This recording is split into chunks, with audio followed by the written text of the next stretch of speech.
మధ్యతరగతి ఉద్యోగులకు big relief ఇచ్చింది కేంద్ర ప్రభుత్వం. ఇన్కమ్ ట్యాక్స్ పై బడ్జెట్ లో సంచలన ప్రకటన చేశారు కేంద్ర ఆర్థిక మంత్రి నిర్మలా సీతారామన్.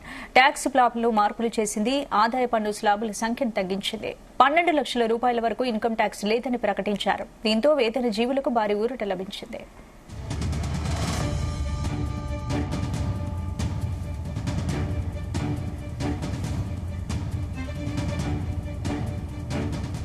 రైట్, ఇదే అంశానికి సంబంధించి మనతో మాట్లాడడానికి స్టాక్ అనలిస్ట్ వి సత్యనారాయణ గారు మనతో పాటు ఫోన్ లైన్ లో సిద్ధంగా ఉన్నారు. నమస్తే సార్.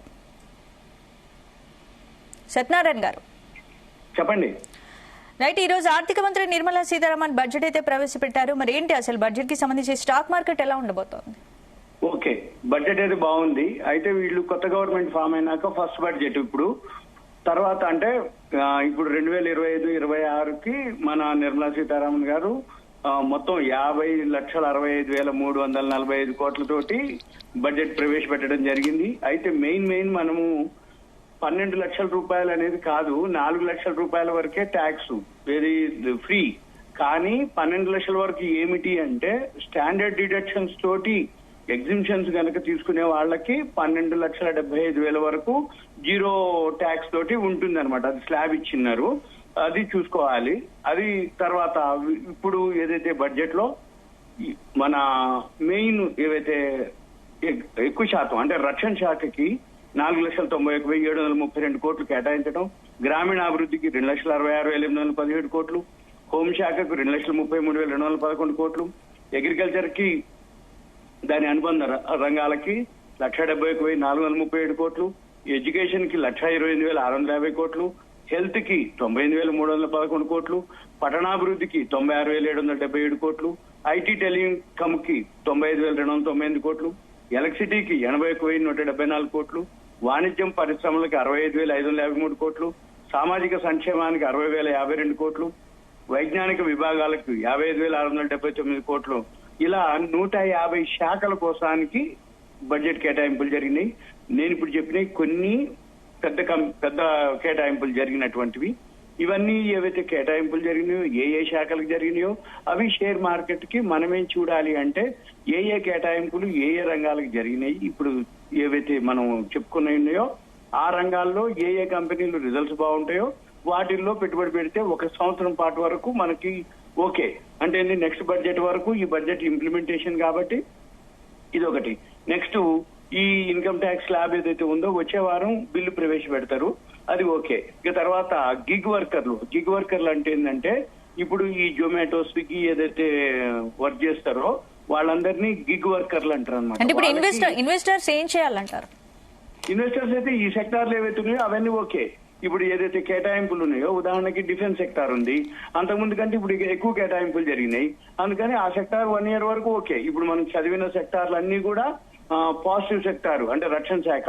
డిఫెన్స్ సెక్టార్ కి లాస్ట్ ఇయర్ 4,55,000 కోట్లతో కేటాయింపులు జరిగితే ఇప్పుడు 4,91,000 అంటే అంతకంటే ఎక్కువ కేటాయింపులు జరిగినాయి కాబట్టి ఆ సెక్టార్ మళ్ళీ బాగుంటుంది అన్నట్టు. ఏది డిఫెన్స్ సెక్టార్. ఇట్లా మనం ఇప్పుడు ఏవైతే సెక్టార్స్ చెప్పినామో ఆ సెక్టార్స్ అన్ని కూడా ఒకసారి లాస్ట్ ఇయర్ మీద ఎంత ఎక్కువ జరిగినాయి, ఇప్పుడు ఆ సెక్టార్లు మళ్ళీ 1 ఇయర్ వరకు ఓకే పాజిటివ్.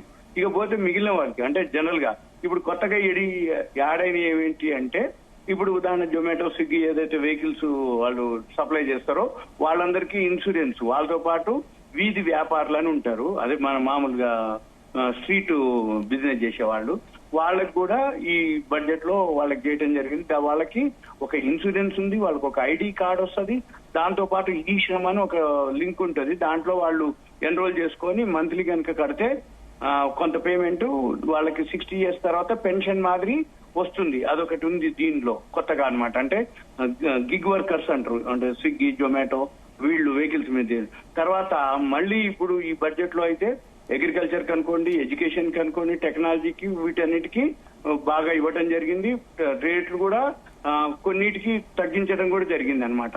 అవన్నీ ఏమిటి అంటే సింపుల్ గా మనకి తగ్గించేవి మనకు చాలా వరకు తగ్గేవి. ఉదాహరణకి సీసము, జింకు వాటికి 12 ఖనిజాలు ఉన్నాయి. వాటి మీద కేంద్ర ఆర్థిక మంత్రి కస్టమ్స్ డ్యూటీ తీసేయడం జరిగింది. 36 మందులు బేసిక్స్ కస్టమ్స్ డ్యూటీ నుంచి కూడా మినహాయింపు ఇవ్వడం జరిగింది. క్యాన్సర్ కి సంబంధించిన మందులను కూడా కస్టమ్స్ డ్యూటీ నుంచి తీసేయడం జరిగింది. నౌకల తయారీకి అవసరమైనటువంటి ముడి సరుకులపై కూడా కస్టమ్స్ డ్యూటీని 10 ఏళ్ల పాటు మినహాయింపు ఇవ్వడం జరిగింది.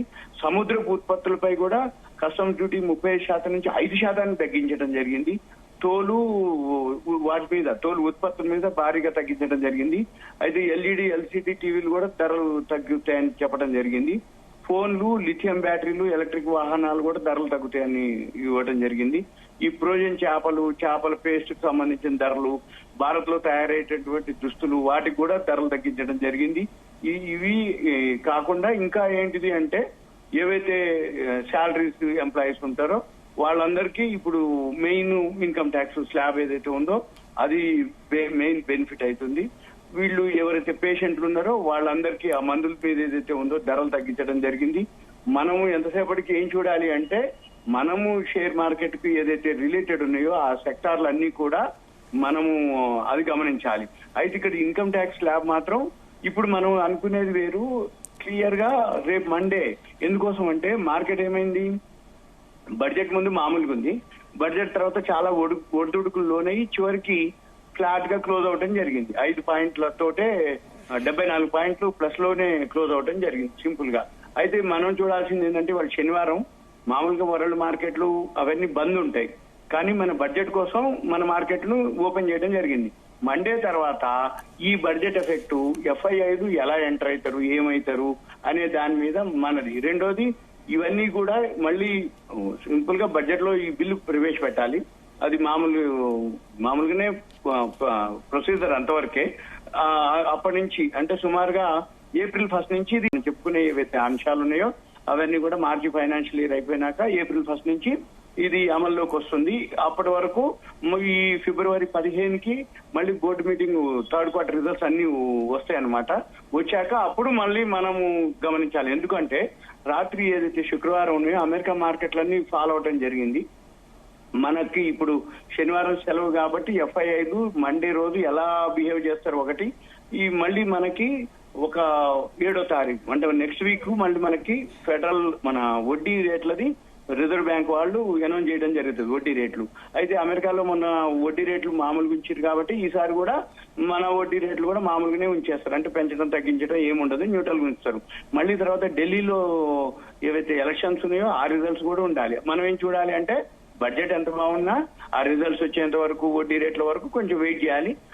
థర్డ్ క్వార్టర్ రిజల్ట్స్ వచ్చేంత వరకు వెయిట్ చేస్తే ఈ బడ్జెట్ లో ఏవేవైతే కేటాయింపులు ఎక్కువ జరిగినాయో ఆ కంపెనీలన్నీ మనం గనక అబ్జర్వ్ చేసుకుంటే మనకి మంచి రిటర్న్స్ వస్తాయి అన్నమాట.